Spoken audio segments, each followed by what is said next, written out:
Bismillahirrahmanirrahim. So, today we are going to discuss the health effects of climate change. Climate के change होने से human की health के ऊपर क्या इफ़ेक्ट पड़ते हैं, ठीक है, ये आज का हमारा टॉपिक है। लेकिन सबसे पहले हेल्थ इफ़ेक्ट्स को जानने से पहले आपको ये जानना ज़रूरी है कि बेसिकली क्लाइमेट जो है वो होता क्या है और क्लाइमेट के चेंज होने से जो हमारी हेल्थ है उसके ऊपर क्या इफ़ेक्ट्स आ सकते हैं, ठीक है? ओके।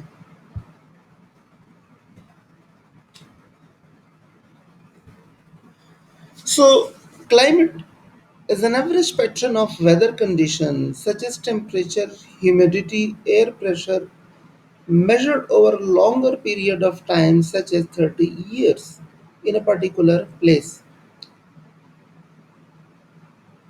किसी भी मखसूस जगह के ऊपर एक लंबे अरसे तक, ठीक है, जो वेदर की एवरेज कंडीशंस होती है या जो वेदर का एक एवरेज पैटर्न होता है, उसका टेम्परेचर कैसा है, उसकी ह्यूमिडिटी कैसी है, उसका एयर प्रेशर कैसा है, इस तमाम को कहते हैं क्लाइमेट, ठीक है। यानी टेम्परेचर की कंडीशन, ह्यूमिडिटी की कंडीशन या वहाँ पर एयर प्रेशर की कंडीशन किसी एक मखसूस रीजन के अंदर एक पर्टिकुलर प्लेस में, ठीक है, लेकिन एक लंबे अरसे के लिए, for example 20 years, 25 years, 30 years, ठीक है, तो वो एक चीज़ जो है वो वहाँ पर एस्टेब्लिश हो जाती है और इसको हम कहते हैं क्लाइमेट, ठीक है। अच्छा, और ये स्पेसिफिक होते हैं जियोग्राफिकल रीजन्स के साथ। क्या मतलब है इस बात का कि ज्योग्राफिकल रीजन के साथ ये स्पेसिफिक होते हैं? अमेरिका के अंदर कोई और क्लाइमेट है, पाकिस्तान के अंदर कोई और क्लाइमेट है, यूके के अंदर कोई और क्लाइमेट है। इसी तरह अंटार्कटिका को देखें तो वहाँ पे कुछ और क्लाइमेट है, ठीक है। इसी तरह ट्रॉपिकल क्लाइमेट अलग होते हैं, डेजर्ट क्लाइमेट्स अलग होते हैं, ठीक है। यानी जंगलात के जो क्लाइमेट हैं या डेजर्ट के क्लाइमेट हैं या जो आम ज़मीनी इलाकों के मेडिटेरेनियन क्लाइमेट्स हैं, वो सारे के सारे अलहदा होते हैं, ठीक है। ओके, अब हम देखते हैं कि क्लाइमेट चेंज क्या होता है। What is a climate change? So climate change is a significant or abnormal difference in the long-term average weather pattern for a particular region or for the earth as a whole and the effects it has on the earth. Significant या abnormal difference, ठीक है, जो कि average weather के pattern के अंदर आता है, या तो ऐसा डिफरेंस हो कि वो सिग्निफिकेंट हो या एक नॉर्मल जो है वो डिफरेंस आ जाए एक जगह के वेदर का, ठीक है, ज़मीन के ऊपर, तो हम कहते हैं कि ये क्लाइमेट चेंज है, ठीक है। क्या कहलाता है? क्लाइमेट चेंज कहलाता है। और ये मखसूस होता है किसी भी पार्टिकुलर रीजन के साथ। फॉर एग्जांपल एक रीजन है, वहाँ का क्लाइमेट ये है कि जी वहाँ पे ह्यूमिडिटी ज़्यादा है, ठीक है, ह्यूमिडिटी ज़्यादा है और इसके साथ-साथ जो है वो टेम्परेचर भी एक मख़सूस डिग्री तक वहाँ पर होता है, हवा जो है वो कम है। लेकिन अगर ऐसा होता है कि एकदम से वहाँ पे ह्यूमिडिटी कम हो जाए, टेम्परेचर बढ़ जाए, एयर का प्रेशर फॉर एग्ज़ाम्पल अगर कम है तो ज़्यादा हो जाए और ज़्यादा है तो कम हो जाए, तो इसको हम कहते हैं कि ये क्या चीज़ है? ये क्लाइमेट चेंज है, ठीक है? ये क्या कहलाता है? क्लाइमेट चेंज कहलाता है। अब ये क्लाइमेट चेंज होता कैसे है? कौन-कौन सी कॉजेज़ हैं जिसकी वजह से क्लाइमेट जो है वो चेंज हो जाता है? तो climate change can come about from nature factor या natural factors like volcano activity, changes in sun and from processes inside the earth's core. देखिए मुख्तलिफ चीज़ें हो रही होती हैं। या तो जो ज़मीन का कोर है इनसाइड द अर्थ्स कोर, वहाँ पर किसी किस्म की तब्दीली आ रही है, जैसे ज़लज़ले वगैरह आते हैं, ठीक है। तो ज़लज़ले आने की वजह से डेफ़िनेटली जो बाहर का क्लाइमेट है वो चेंज होता है, उसके ऊपर डेफ़िनेटली उसका इफ़ेक्ट होता है, ठीक है। या वहाँ की जो गैसेज़ हैं, जो ज़मीन के कोर के अंदर जो गैसेज़ हैं, उनका उनका उनकी कंसंट्रेशन जो है वो चेंज हो रही है, तो उसकी वजह से भी बाहर का क्लाइमेट जो है वो चेंज हो जाता है। या मिसाल के तौर पर ऐसा है कि जो सूरज की रोशनी है, उसके अंदर चेंजेस आ रही होती हैं, या वोल्केनो एक्टिविटीज़, वोल्केनो किसे कहते हैं, ये जो आतिशफ़िशां पहाड़ होते हैं उन वो फट रहे होते हैं। जैसे जापान को आप देख लें कि वहाँ पर वोल्केनो एक्टिविटीज़ ज़्यादा हो रही होती हैं।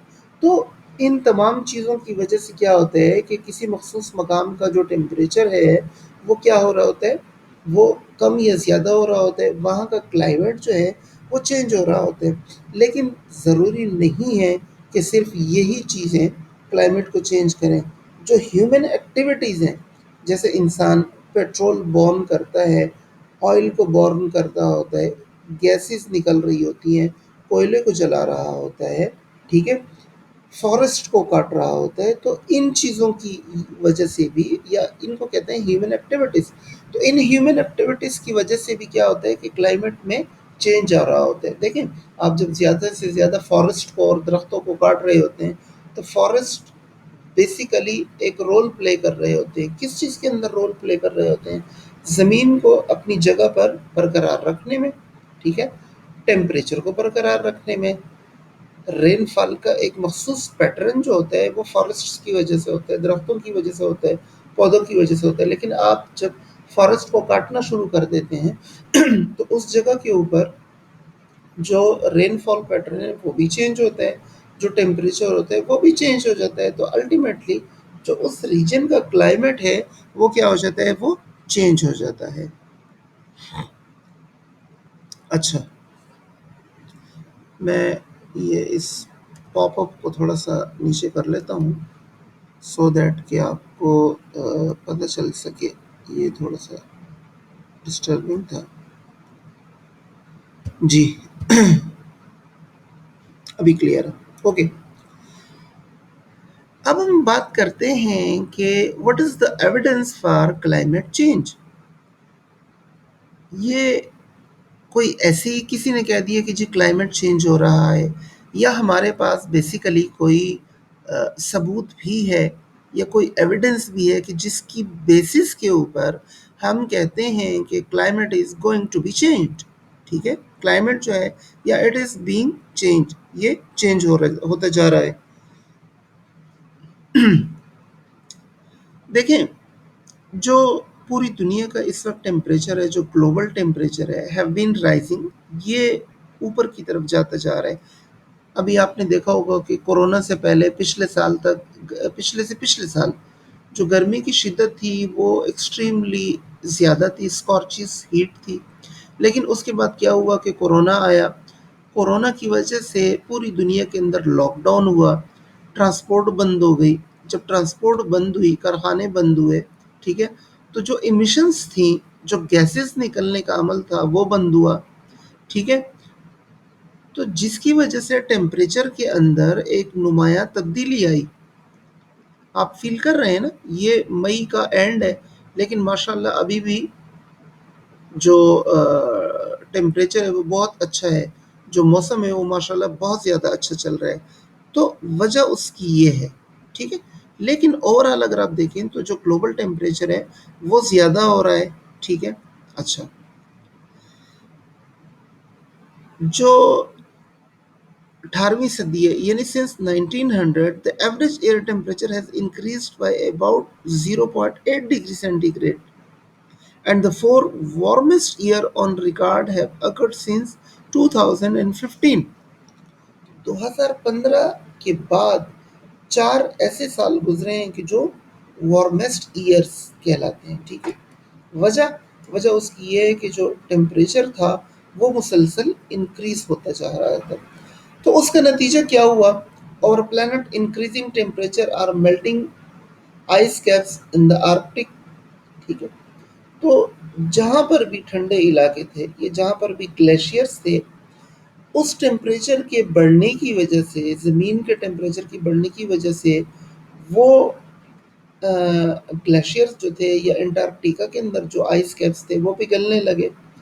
अब उनके पिघलने की वजह से क्या हुआ कि जो सी लेवल था वो ज़्यादा हुआ।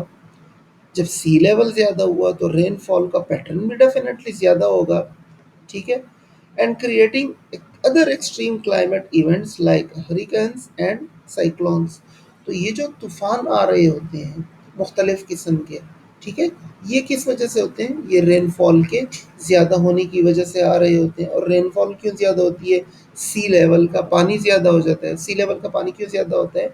क्योंकि आइस जो है वो पिघल रही होती है। और आइस क्यों पिघलती है? क्योंकि टेम्परेचर बढ़ रहा होता है, ठीक है।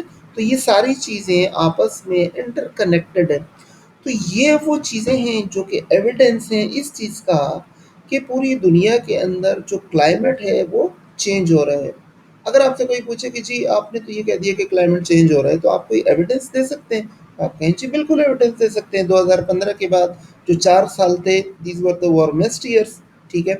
और इसके साथ-साथ आप ये देखें कि जो रेनफॉल का पैटर्न था, वो उन जगहों पे कि जहाँ पर सी लेवल ज़्यादा हुआ, वहाँ पर रेनफॉल का पैटर्न ज़्यादा था, ठीक है, जिसकी वजह से क्या हुआ कि जो क्लाइमेट के इवेंट्स थे वो भी जो थे वो चेंज हो गए, ठीक है।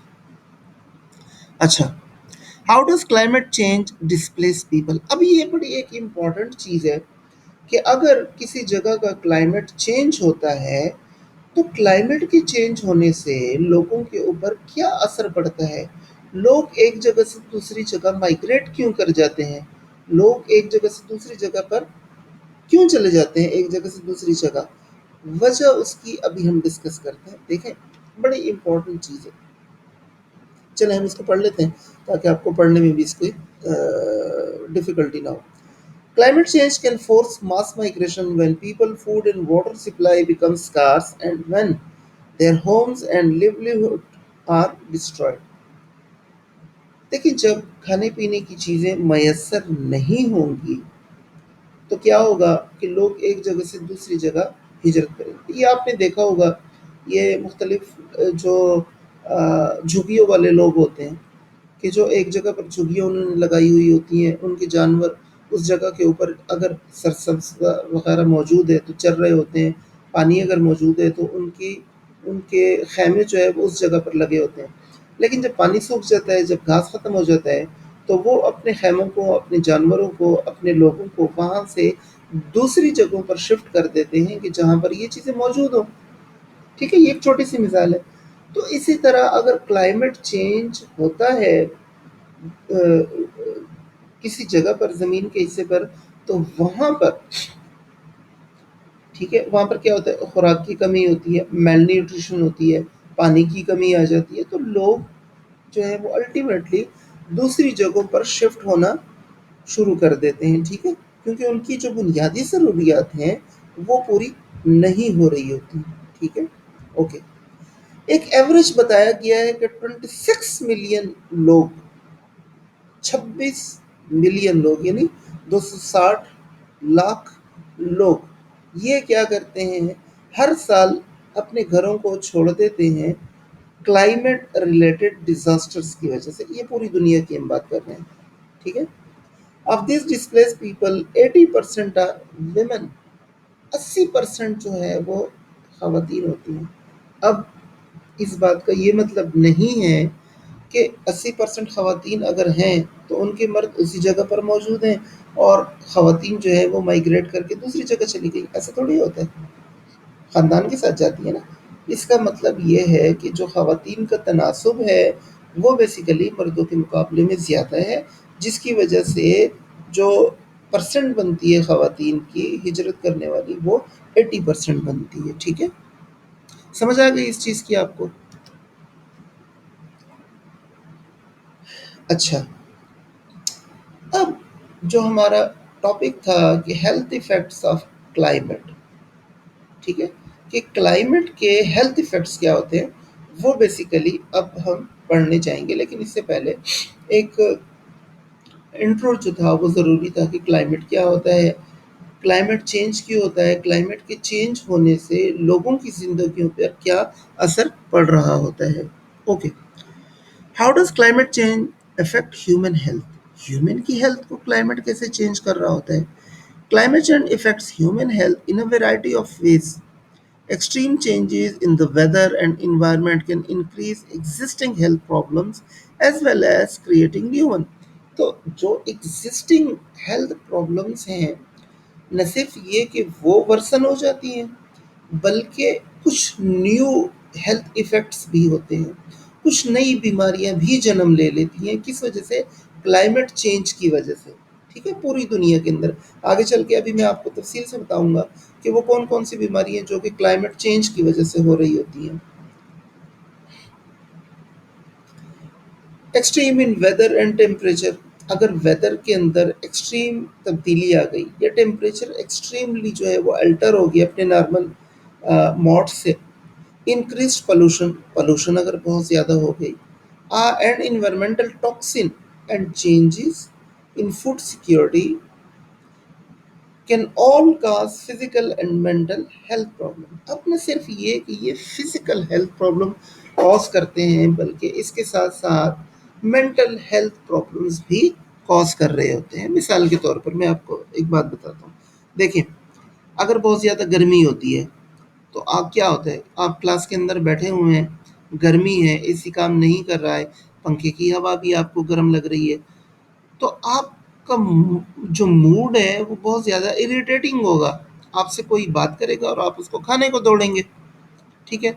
या गर्ल्स को अगर घर में वालदा कहती हैं कि जी आटा गूंद लें या पानी में बर्फ़ डाल लें कूलर के अंदर, तो क्या होता है कि जी वो चिड़चिड़ापन होता है, नहीं कर सकती मैं, ऐसा ही है ना? या बॉयज़ को अगर वालदा कहती हैं कि जाकर दही ले आओ, तो वो गर्मी इतनी ज़्यादा होती है कि वो लड़का कहता है जी मैं नहीं जा सकता, नशमत लें। तो ये सारी की सारी आपकी न सिर्फ ये कि जो फिज़िकल कंडीशंस हैं, उनको मुतासिर करती हैं, बल्कि आपकी मेंटल प्रॉब्लम्स को भी क्या कर रही होती है, आपकी मेंटल स्टेट को भी प्रॉब्लमैटिक बना रही होती हैं, उनको चेंज कर रही होती हैं। According to World Health Organization (WHO), World Health Organization, researchers predict that certain effects of climate change will contribute to an increase of about 250,000 deaths per year between 2030 and 2050 from conditions such as, कौन कौन सी condition है? Heat stress है, mail nutrition है, diarrhoea है और malaria है। तो researchers ये कह रहे हैं, ये एस्टीमेट है डब्ल्यूएचओ का कि 2030 से 2050 के दरमियान जो क्लाइमेट चेंज की वजह से डेथ्स होंगी, एक एस्टीमेट है वल्लाहु आलम, वो कितनी होंगी? 2,50,000 के लगभग होंगी, ठीक है? अप्रॉक्सीमेट होती हैं ये। और इन क्लाइमेट चेंजेस के अंदर या इन क्लाइमेटिक कंडीशंस के अंदर कौन कौन सी कंडीशंस आ सकती हैं कि जिनकी वजह से डेथ्स होंगी? हीट स्ट्रेस की वजह से, मेल न्यूट्रिशन की वजह से, खुराक सही तरीके से नहीं मिल रही होगी, मेल न्यूट्रिशन इसको बोलते हैं, डायरिया की वजह से, मोशन जो आ रहे होते हैं, दस्त जो आ रहे होते हैं, एंड मलेरिया, और मलेरिया की वजह से। अमेरिका का एक इदारा है जिसको कहते हैं सेंटर फॉर डिजीज कंट्रोल या सीडीसी, वो ये सजेस्ट करता है कि जो क्लाइमेट चेंज है और जो हायर टेम्परेचर है, इसका नेगेटिव इफ़ेक्ट होता है डिप्रेशन के ऊपर और दूसरी मेंटल हेल्थ कंडीशंस के ऊपर, ठीक है? किस चीज़ के ऊपर नेगेटिव इम्पैक्ट होता है?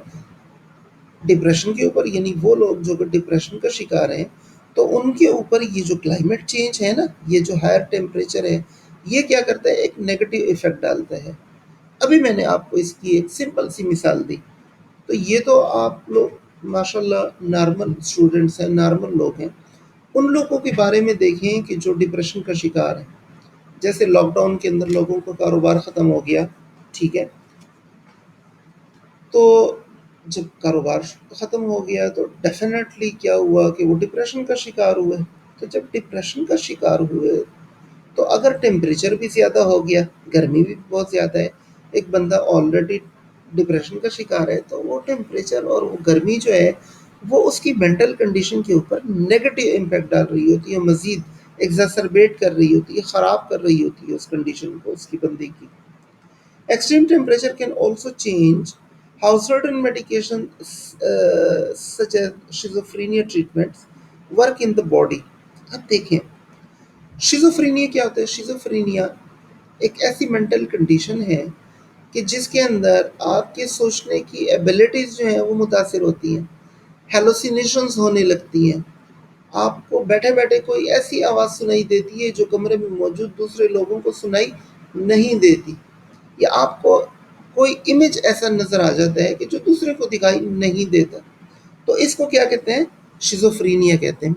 तो इसकी एक मख़सूस ट्रीटमेंट है।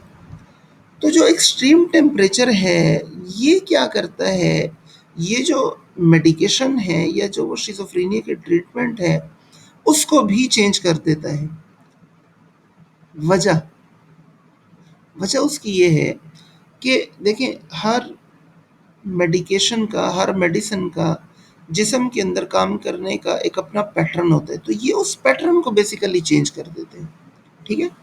In addition, they may affect people's ability to regulate their body temperature correctly.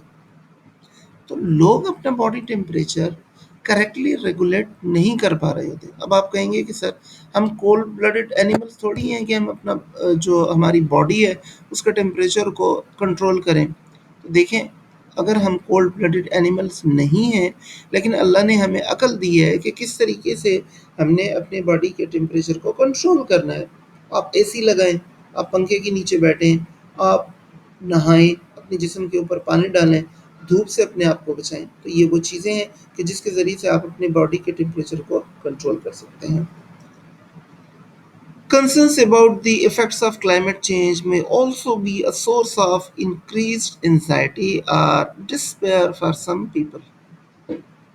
वही बात है कि लोग एंजाइटी का शिकार होने लगते हैं क्लाइमेट चेंजेस की वजह से, ठीक है? अब हम आते हैं उन हेल्थ इफ़ेक्ट्स की तरफ कि जो क्लाइमेट के चेंज होने की वजह से हो रहे होते हैं। तो इसमें जो सबसे पहली कंडीशन है, ये जो सबसे पहली चीज़ है, वो है इन्फेक्शियस डिजीज़।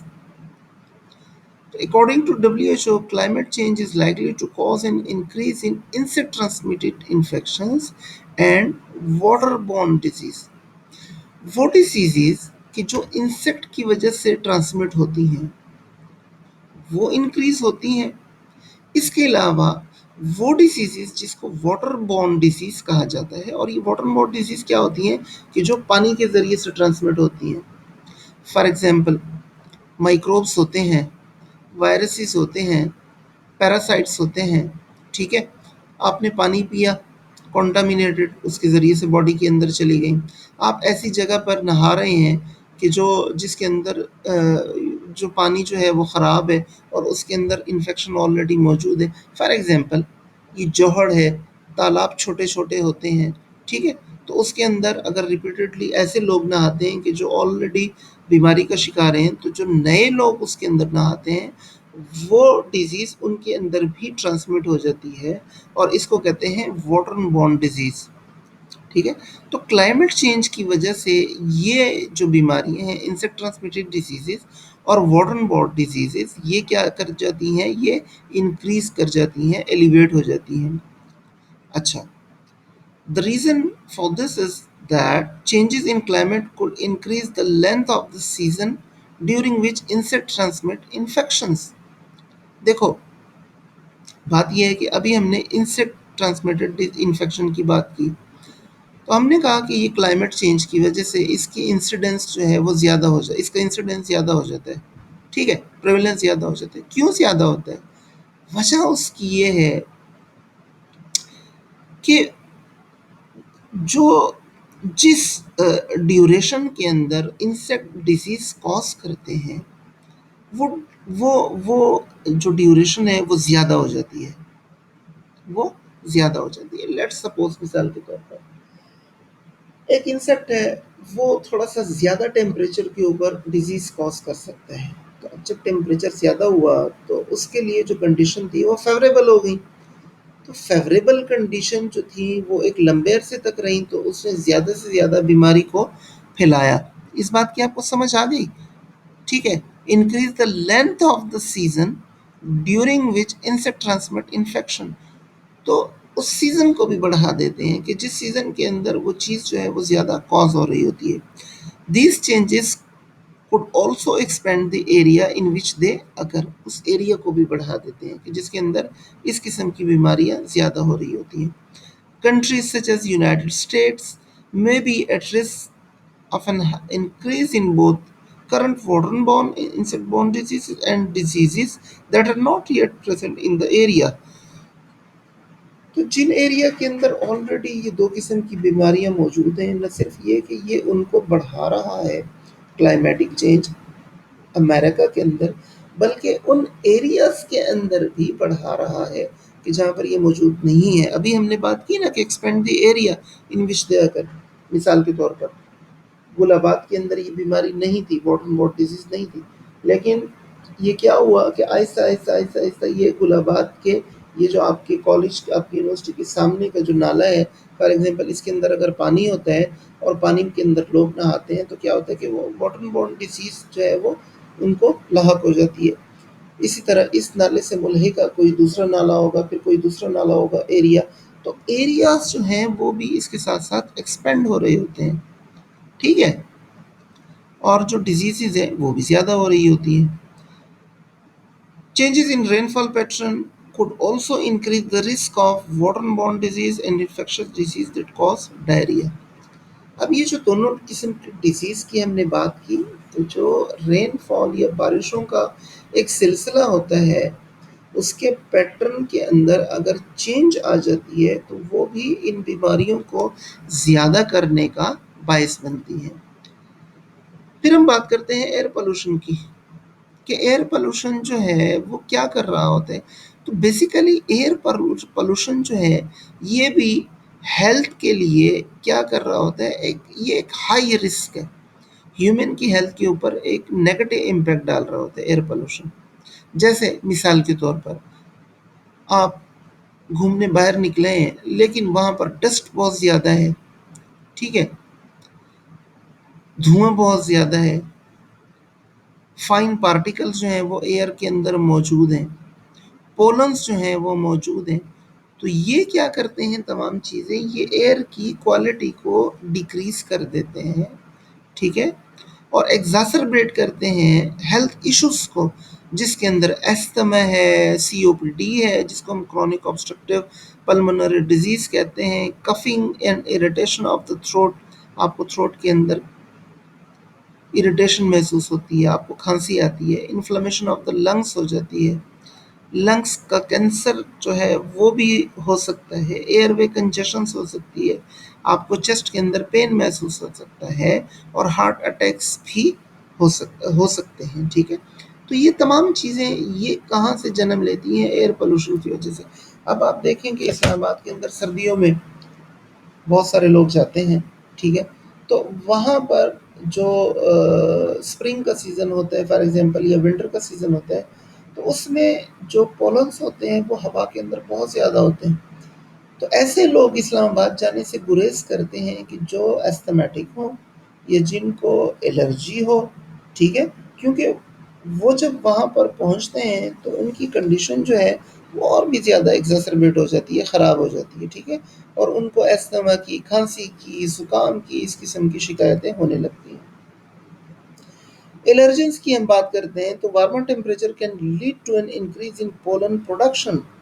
तो जो गर्म टेम्परेचर होता है ये पोलन की प्रोडक्शन के अंदर क्या कर रहा होता है, किरदार अदा कर रहा होता है. An increase in carbon dioxide can lead to higher level of allergens from plants. और जो कार्बन डाइऑक्साइड की ज़्यादा मकदार है वो भी एलर्जेंस के ज़्यादा पैदा होने की वजह बन जाती है. एज ए रिजल्ट पीपल में एक्सपीरियंस द फॉलोइंग इफेक्ट्स, जैसे ग्रेटर सेंसिटिविटी टू एलर्जन, अभी हमने बात की, एस्थमा इंक्लूडिंग लॉन्गर और मोर frequent bouts of acute asthma, worsening of other respiratory condition. A combination of warmer weather and more rainfall can lead to increased dampness. वहाँ पर for example अगर ऐसी condition है कि रेनफॉल ज़्यादा है और गर्मी भी ज़्यादा है, तो उस जगह के ऊपर जो नमी होगी वो फिर ज़्यादा होगी, फंगस ग्रोथ करेगी, मोल्ड ग्रोथ करेगी. ठीक है, इंडोर्स के अंदर this condition can also cause breathing problem. तो ये क्या कर रहे होते हैं, ये ब्रीदिंग प्रॉब्लम्स जो है वो क्रिएट कर रहे होते हैं। ठीक है,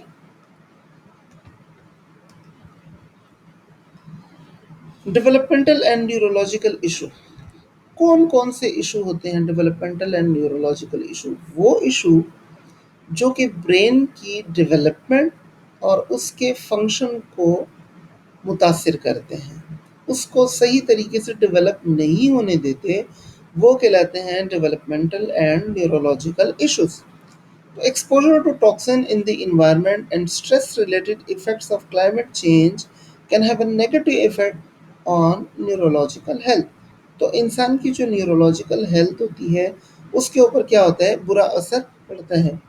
According to the National Institute of Environmental Health Sciences, scientists believe that environmental factors play a role in the development of both Parkinson and Alzheimer's।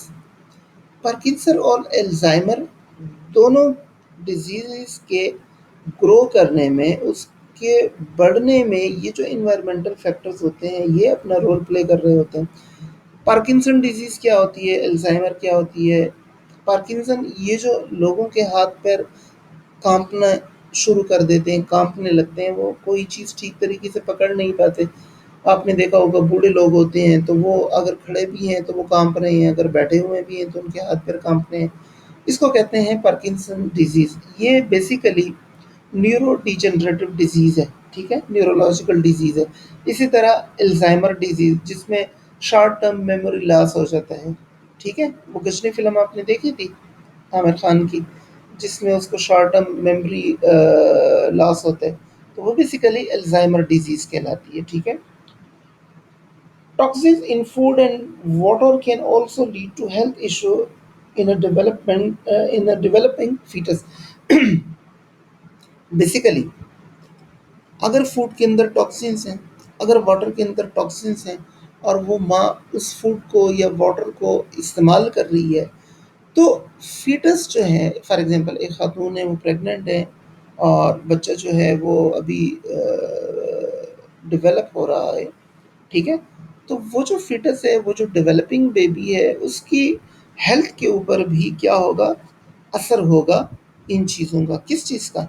In toxins का, इन क्लाइमेटिक चेंजेस का। ओके, जो पांचवा इफेक्ट है वो food security है। Weather changes effect crops and food productions. बड़ी आम सी बात है कि अगर टेम्परेचर जो है वो रीजनेबल नहीं है क्रॉप्स की प्रोडक्शन के लिए, फूड की प्रोडक्शन के लिए, तो डेफिनेटली क्रॉप्स की और फूड की जो प्रोडक्शन है वो इफ़ेक्ट होगी। फूड प्राइसेस में राइज। अगर गंदम कम पैदा हो रही है और मार्केट के अंदर कम आ रही है तो आपका क्या ख्याल है कि गंदम की कीमत बढ़ेगी या कम होगी? डेफिनेटली राइज होगी। विच में cause people to adopt less healthful diets. अब जैसे फॉर एग्जांपल मुर्गी की कीमत या जो ब्रायलर है उसकी कीमत 600 तक पहुंच गई है, तो वो लोग जो गोश्त इस्तेमाल कर रहे होते थे, चूँकि बड़ा गोश्त महँगा था, तो वो क्या कर रहे थे, उनके पास अल्टरनेटिव जो था वो ब्रायलर था। तो ब्रायलर की कीमत जो थी वो कितनी थी, वो जो 3 साढ़े 300 रुपए थी, तो वो ईज़िली इस्तेमाल कर लिया करते थे। लेकिन अब उसकी कीमत 600 साढ़े 600 700 पे चली गई है। तो लोग क्या करते हैं, वो कहते हैं छोड़ यार, कौन इस्तेमाल करता है, कौन खाता है मुर्गी, छोड़ो। तो ना वो गोश्त खाते हैं, ना वो चिकन खा सकते हैं। क्यों? उनकी रेंज से बाहर निकल जाती है चीज़, उनकी बजट से बाहर निकल जाती है।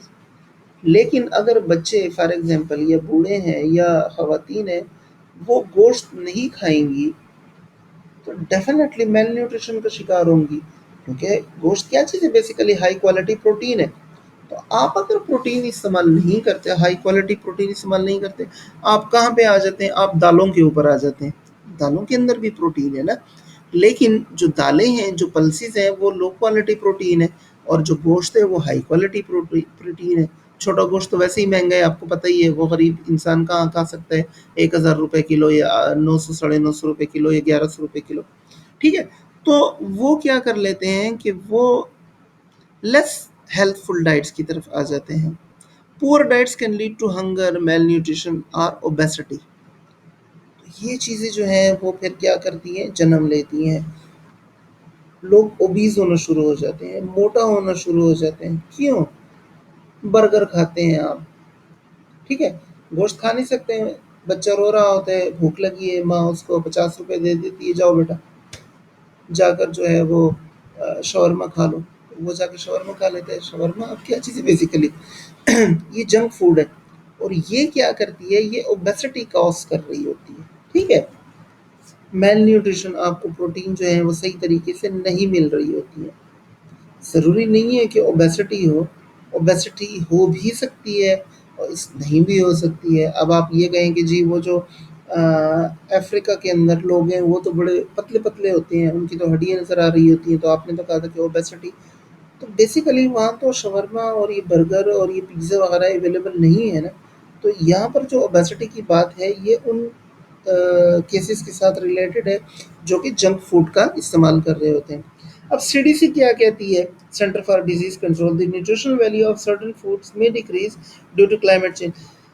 न सिर्फ ये कि लोगों की पहुंच से खुराक बाहर हो जाती है, बल्कि क्लाइमेट चेंज की वजह से उसकी जो फूड वैल्यू है, देखिए हर फूड की एक मखसूस फूड वैल्यू होती है। ठीक है, तो वो फूड वैल्यू जो है वो कम हो जाती है। Experts predict that increased carbon dioxide level in atmosphere and changes to the nutrient in the soil will result in fewer nutrients in many crops.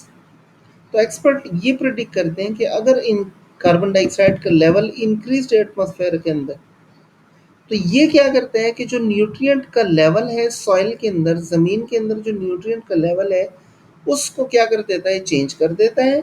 और क्रॉप्स के अंदर जो न्यूट्रिएंट्स हैं वो कम मिकदार में होती हैं। अभी हमने बात की ना कि न सिर्फ ये कि लोगों की पहुंच से बाहर होती है, बल्कि उनकी जो फूड वैल्यू है वो कम होती हो जाती है। तो फूड वैल्यू के कम होने का मतलब ही यही है कि उसके अंदर जो बेसिकली न्यूट्रिएंट्स हैं उनकी मिकदार कम हो जाती है। ठीक है, वो आपको प्रॉपरली तवानाई नहीं दे रही होती जो तवानाई उनको देनी चाहिए।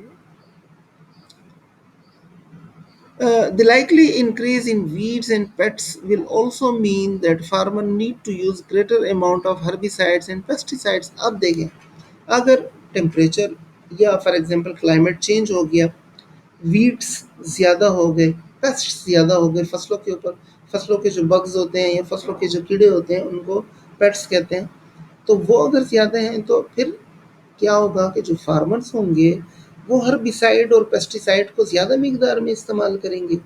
These substances can be toxic to the people working with crops as well as to those eating them. तो ये बेसिकली ये हर्बिसाइड्स और ये पेस्टिसाइड्स ये बेसिकली मैन मेड केमिकल्स होते हैं। तो ये इफेक्ट कर रहे होते हैं ह्यूमन की हेल्थ को। कैसे? जो लोग फसलों के अंदर काम कर रहे होते हैं, कटाई कर रहे होते हैं फॉर एग्जांपल मैनुअली, उनको भी इफेक्ट करते हैं। फिर जो लोग इनको इस्तेमाल कर रहे होते हैं, खा रहे होते हैं, ये उनको भी इस्तेमाल कर रहे होते हैं। अच्छा, इसके बाद जो आखिरी चीज़ है वो है टिक बॉर्न डिजीज़। टिक बॉर्न डिजीज़ ये एक नई चीज़ शायद आप लोगों ने सुनी होगी। तो हम देखते हैं कि टिक्स क्या होती हैं और टिक बॉर्न डिजीज़ क्या होती हैं। डिजीज़ या disease that can be transmitted by tick bytes. जो टिक बाइट्स की वजह से डिजीजेस कॉज होती हैं उनको कहते हैं टिक बॉर्न डिजीज। और ये टिक्स क्या होती हैं, ये वो जो खून चूसने वाले छोटे छोटे बग्स होते हैं ना। ठीक है, ये बिल्कुल इनका साइज जो है वो एक कॉमन पिन की, ये जो हेड आपने देखा है इस इतना भी हो सकता है या थोड़ा सा बड़ा भी हो सकता है, जिस तरह पेंसिल का इरेजर होता है इतना भी हो सकता है। तो ये बेसिकली क्या कर रहे होते हैं, ये बाइट कर रहे होते हैं और उस बाइट की वजह से ये मुख्तलिफ़ किस्म की डिजीज़ जो है वो ह्यूमन को क्या करते हैं, ट्रांसमिट करते हैं। There has been considerable interest in the potential impact of climate change और number of tick borne disease. अब इसके अंदर कौन कौन से डिजीजेज जो हैं, अगर आपसे कोई पूछे कि please name a few tick born diseases, तो इसमें लाइम डिजीज़ है, राकी माउंटेन स्पॉटेड फीवर है, टिक बोर्न एंसेफेलाइटिस है। ठीक है, temperature and humidity are important determinants of tick borne या टिक डिस्ट्रीब्यूशन। तो ये जो बग्स के डिस्ट्रीब्यूशन है, ये इसके लिए जो इम्पोर्टेंट डिटर्मिनेंट्स हैं वो कौन से हैं, ह्यूमिडिटी और टेम्परेचर। फॉर एग्जांपल, कुछ बग्स ऐसे होते हैं कि जो इंक्रीज्ड ह्यूमिडिटी के साथ जन्म लेते हैं, कुछ कम ह्यूमिडिटी के साथ। तो फॉर एग्जांपल अगर ह्यूमिडिटी किसी इलाके में ज़्यादा हो गई तो वहाँ पे ये टिक्स जो हैं ये जन्म लेंगे और वो फिर डेफिनेटली ह्यूमन के ऊपर ग्रो करेंगे, उसकी स्किन के ऊपर ग्रो करेंगे और उस वहाँ पे फिर बाइट भी करेंगे। तो ये आज का आपका अच्छा एक और चीज़ भी है, ये टिक बॉर्न डिजीज हमारा होगी। जो 7 है वो हमारा है रोडेंट बॉर्न डिजीज। ये जो चूहे होते हैं, ये जो स्क्विरल्स होती हैं, गुलेरी जिसको कहते हैं, ये तमाम की तमाम क्या कहलाते हैं, ये रोडेंट कहलाते हैं। तो रोडेंट्स की वजह से भी जो है वो इन्फेक्शन कॉज होती है, बीमारियां फैलती हैं। The emergence of hantavirus pulmonary syndrome in the southwest United States in 1993 may be linked to drought, followed by heavy rainfall resulting in growth in rodent population and subsequent disease transmission।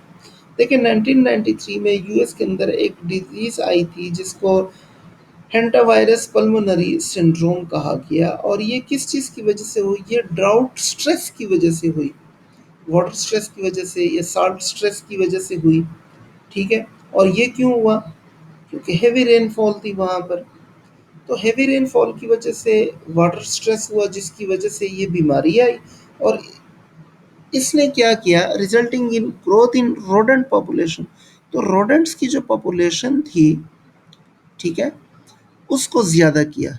And subsequent disease transmission, और फिर इस disease को transmit एक human से दूसरे human को transmit होने के अमल को भी इसने तेज किया। Extreme flooding or hurricanes can lead to outbreaks of leptospirosis and epidemic of leptospirosis in, इसको छोड़ दें आप, ये फिर मैं आपको इंशाल्लाह डिटेल से फिज़िकल क्लास के अंदर बता दूंगा। ठीक है, इसकी हिस्ट्री भी क्योंकि अभी टाइम थोड़ा सा कम है तो हमने नेक्स्ट टॉपिक भी देखना है।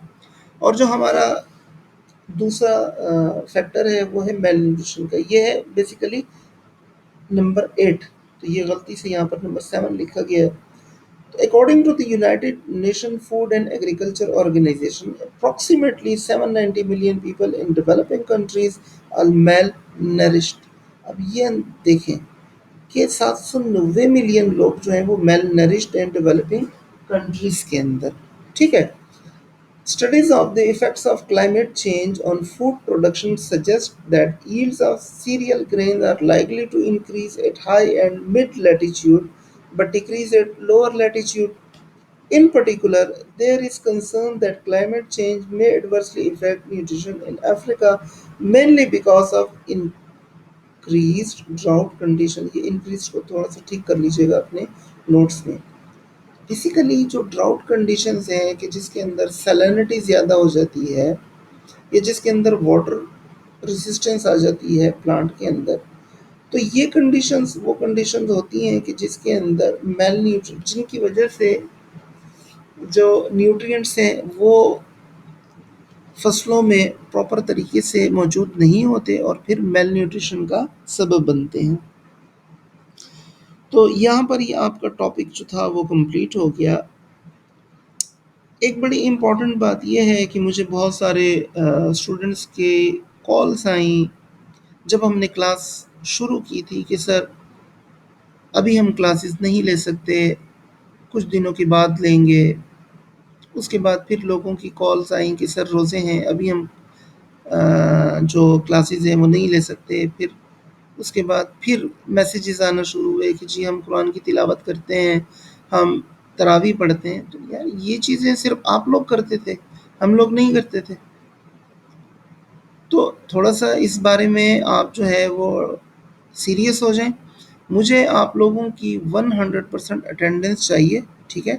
और जिन लोगों की अटेंडेंस जो है वो कम होगी, उसके कॉन्सिक्वेंसेस फिर उन्हीं के ऊपर होंगे। Thank you.